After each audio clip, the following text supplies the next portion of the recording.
दोस्तों इस बार पश्चिम बंगाल पंचायत चुनाव में इतनी ज्यादा हिंसा भले ही सन्न करने वाली हो, लेकिन यह पूरी तरह से अप्रत्याशित नहीं थी। चुनाव से पहले लगभग एक महीने तक कई जिलों में फैली हिंसा में 36 लोगों ने जान गंवाई और 18 लोगों की मौत 8 जुलाई को चुनाव वाले दिन हुई। बंगाल में चुनाव हो और तनाव न हो। Violent clashes erupted. Protests taking place amid the Bengal recounting. Cars set on fire, buses vandalized. Stones were pelted. हर ओर सियासी हिंसा। 14 lives were lost. The BJP has hit out on the chief minister. Bengal की सियासी हिंसा पर आज देश की सर्वोच्च अदालत ने ममता सरकार को फटकार लगाई। विपक्षी दलों ने पहले ही चिंता जाहिर की थी कि अगर समुचित कदम नहीं उठाए गए तो यह चुनाव भी हिंसाग्रस्त होगा। दोस्तों यहाँ तक कि कलकत्ता हाई कोर्ट द्वारा कई बार दखल दिए जाने और सभी मतदान केंद्रों पर केंद्रीय बलों की तैनाती का निर्देश दिए जाने के बावजूद पश्चिम बंगाल राज्य चुनाव आयोग कई मामलों में विफल रहा। दोस्तों एक ही दिन में सभी 61,636 मतदान केंद्रों पर त्रिस्तरीय ग्रामीण चुनाव की भारी भरकम कवायद का राज्य चुनाव आयोग का फैसला, केंद्रीय बलों की मांग करने की उसकी अनिच्छा और उसके बाद हाई कोर्ट द्वारा निर्देश दिए जाने पर केंद्रीय बलों के अनुरोध में देरी वो चीजें हैं जो महंगी साबित हुई। दोस्तों इसीलिए केंद्रीय बल देर से आए और उन्हें बेतरतीब ढंग से तैनात किया गया। दोस्तों चुनाव के समय हिंसा दूसरे राज्यों में भी होती, लेकिन अनिवार्य रूप से नहीं। लेकिन पश्चिम बंगाल अलग है। पंचायत चुनाव हो या विधानसभा से लेकर लोकसभा, सूबे में चुनाव के आसपास हिंसा की घटनाएं खूब होती, जैसे चुनावी प्रक्रिया का कोई जरूरी हिस्सा हो। पिछले कुछ सालों में भी वोटिंग से पहले और नतीजों के बाद खून खराबे के साथ साथ रेप तक की घटनाएं सामने आ चुकी। दोस्तों पश्चिम बंगाल में लोकतंत्र के गणतंत्र में बदलने का एक उदाहरण 2018 का पंचायत चुनाव भी है। दोस्तों उस साल के चुनाव में बमबारी, बूथ कैप्चरिंग, गोलीबारी यह सब हुई। यहाँ तक कि पत्रकारों पर हमले भी किए गए। दोस्तों एन चुनाव वाले दिन 13 लोगों की मौत हुई थी। पूरे चुनाव के दौरान कम से कम 20 लोगों ने जान गंवाई थी। चुनाव में ममता बनर्जी की पार्टी टीएमसी ने 34% सीटों पर निर्विरोध जीत हासिल की। लेकिन दोस्तों पश्चिम बंगाल में राज्य में बैलेट और बुलेट का इतिहास काफी पुराना है और डरावना भी। चाहे वो कांग्रेस का समय हो या फिर 34 साल चला वाम शासन, हिंसा कभी नहीं रुकी।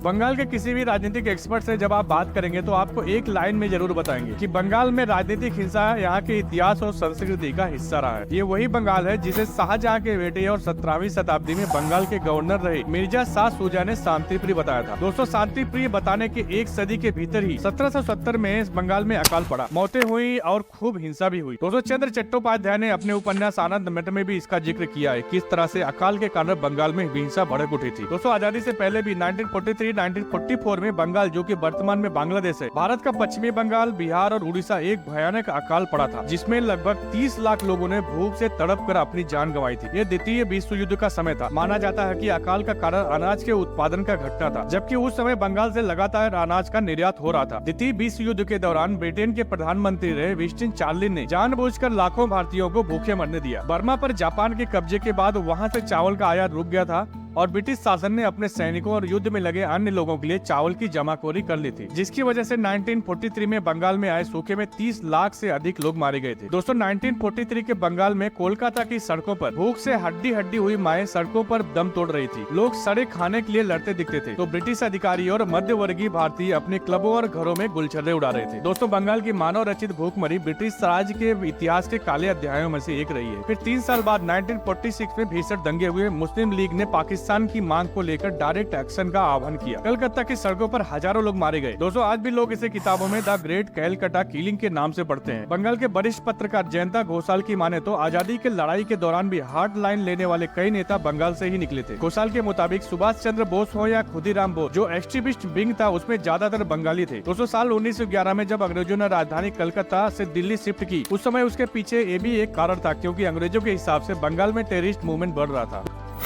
दोस्तों आजादी के बाद कम्युनिस्टों ने सर्वहारा क्रांति करने की कोशिश की। दोस्तों ये क्रांति कुछ इस टाइप की थी जिसमें मजदूर वर्ग पूंजीपति वर्ग को उखाड़ फेंकने और पिछली राजनीतिक व्यवस्था को बदलने का प्रयास करते थे। दोस्तों उस समय कम्युनिस्ट पार्टी ऑफ इंडिया यानी सीपीआई संसदीय लोकतंत्र का विरोध कर रही थी। पार्टी का मत था कि भारत में भी रूस और चीन की तरह हथियार बंद संघर्ष हो और सर्वहारा की सत्ता स्थापित हो, इसीलिए सीपीआई पर बैन लगा दिया गया। हालांकि कुछ समय बाद पार्टी इस लाइन से अलग हुई, मेन स्ट्रीम राजनीति में आई। साल 1951 में सीपीआई ने अपना स्टेटमेंट पॉलिसी आप जारी किया। इसमें पार्टी ने कहा कि हिंसा साम्यवाद का कोई मूल तत्व नहीं है। उस समय पार्टी का कहना था कि हमारे देश में एक प्रतिज्ञावादी शासक वर्ग है जो आम लोगों के खिलाफ बल और हिंसा का सहारा लेता है। पार्टी हिंसा को रणनीति का हिस्सा बनाकर नहीं चलती, लेकिन जब लोगों के पास कोई विकल्प नहीं बचता तो पार्टी इससे इनकार नहीं करती। ये भी कहा कि लोगों के हितों की रक्षा के लिए चुनाव में हिंसा करना जरूरी है। लेफ्ट के शासन काल में सामाजिक न्याय की बात होती थी, लेकिन हिंसा पर कभी लगाम नहीं लगी। इस तरह कम्युनिस्ट पार्टी ऑफ इंडिया ने भारत में सशस्त्र विंग का विचार त्याग दिया और देश की लोकतांत्रिक व्यवस्था का हिस्सा हिस्सा बनी। दोस्तों उन दिनों कांग्रेस के सामने विपक्ष के रूप में सबसे बड़ी पार्टी सीपीआई ही थी, लेकिन कम्युनिस्ट आंदोलन के एक हिस्से ने हिंसा का विचार नहीं त्यागा। 1957 में केरल में पहली बार कम्युनिस्ट सरकार बन चुकी थी। केरल के बाद पार्टी का आधार बंगाल में सबसे ज्यादा था और इसीलिए पार्टी कांग्रेस के खिलाफ लगातार आंदोलन करती रही। 31 अगस्त 1959 को पार्टी ने कलकत्ता में अनाज और भूमि वितरण को लेकर बड़ा आंदोलन किया। करीब 3 लाख लोग शामिल हुए थे। प्रदर्शन को रोकने के लिए पुलिस ने फायरिंग कर दी। इसमें करीब 80 लोग मारे गए थे। दोस्तों इसके बाद बंगाल में जैसे राजनीतिक हिंसा का चक्र चल पड़ा। 1967 में सीपीएम गठबंधन के जरिए बंगाल में पहली बार सत्ता में आई। बंगाल कांग्रेस यानी कि कांग्रेस से अलग हुआ धड़ा के नेता अजय मुखर्जी मुख्यमंत्री बने थे और ज्योति बसु उप मुख्यमंत्री बने थे। 1967 में ही दार्जिलिंग के नक्सलबाड़ी गांव से जमींदारों के खिलाफ नक्सलबाड़ी आंदोलन शुरू हुआ था, जो धीरे धीरे राज्य भर में फैल गया। एक्सट्रीम लेफ्ट का धड़ा चीन के चेयरमैन माओ की राह पर चलने को तैयार था, जिसका मतलब था बंदूक की नाल से क्रांति, जिसका नतीजा यह हुआ कि वेस्ट बंगाल में फिर से हिंसक विद्रोह हुआ। और दोस्तों उस समय चीन की कम्युनिस्ट पार्टी तक ने इस आंदोलन के प्रति अपना समर्थन दिखा दिया था। सीपीएम पर आरोप लगा कि अगर वो सत्ता में नहीं होती तो इस तरह का विरोध नहीं हो पाता। एक साल में ही गठबंधन सरकार गिर गई। राज्य में राष्ट्रपति शासन लागू हो गया। दोबारा चुनाव हुए तो एक बार फिर बंगाल कांग्रेस और सीपीएम ने मिलकर सरकार बनाई, लेकिन दोनों दल ऐसे थे जो एक साथ काम नहीं कर सकते थे, क्योंकि सीपीएम धरना प्रदर्शन को भी सपोर्ट करती थी। दोस्तों कुछ वरिष्ठ पत्रकारों की माने तो उस दौरान रोज हत्याएं होती थी। इस हिंसा के खिलाफ अजय मुखर्जी एक बार धरने पर बैठ गए थे। सीधा आरोप लगाया गया कि सीपीएम हिंसा करवा रही है। इधर सीपीएम से अलग होकर लेफ्ट के चरमपंथी गुट बन गए थे। उनका मानना था कि सीपीएम सत्ता में बैठकर लोगों के हितों के साथ समझौता कर रही है, इसीलिए सीपीएम के काडर पर भी हमले होने लगे। दोस्तों कई रिपोर्ट कहती है कि गठबंधन सरकार के इस छोटे से कार्यकाल में भी हिंसा की सैकड़ों घटनाएं हुई। दोस्तों 1970 में दोबारा राष्ट्रपति शासन लागू कर दिया गया। कहते हैं कि उथल पुथल के बीच कांग्रेस राज्य में दोबारा सत्ता में आना चाहती थी। 1972 में चुनाव हुए तो कांग्रेस की सत्ता में वापसी हुई,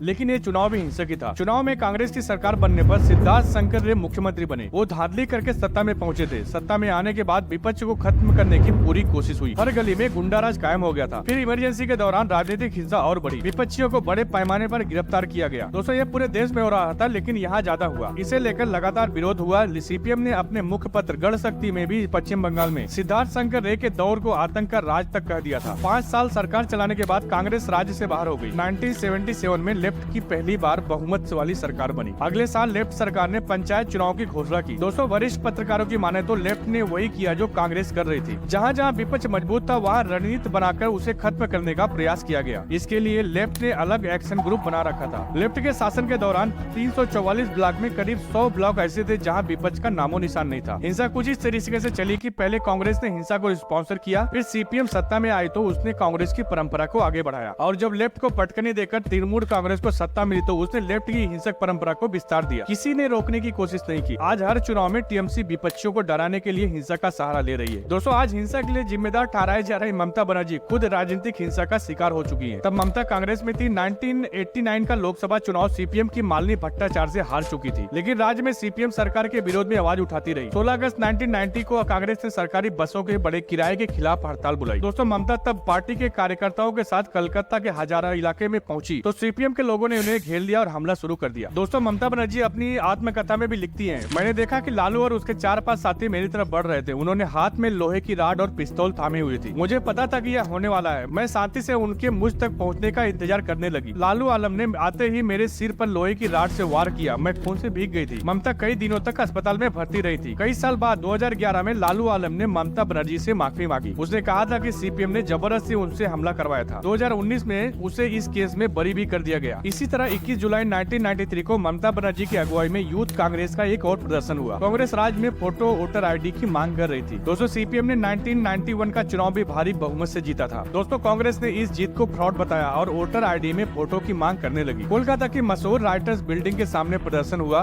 भीड़ ने पुलिस पर फायरिंग कर दी। 13 कांग्रेसी कार्यकर्ता मारे गए। इस घटना के बाद ममता बनर्जी को खूब सहानुभूति मिली। कांग्रेस के भीतर रहते हुए भी एक अलग पहचान मिलने लगी। साल 1998 में ममता बनर्जी ने कांग्रेस से अलग होकर अपनी पार्टी बना ली।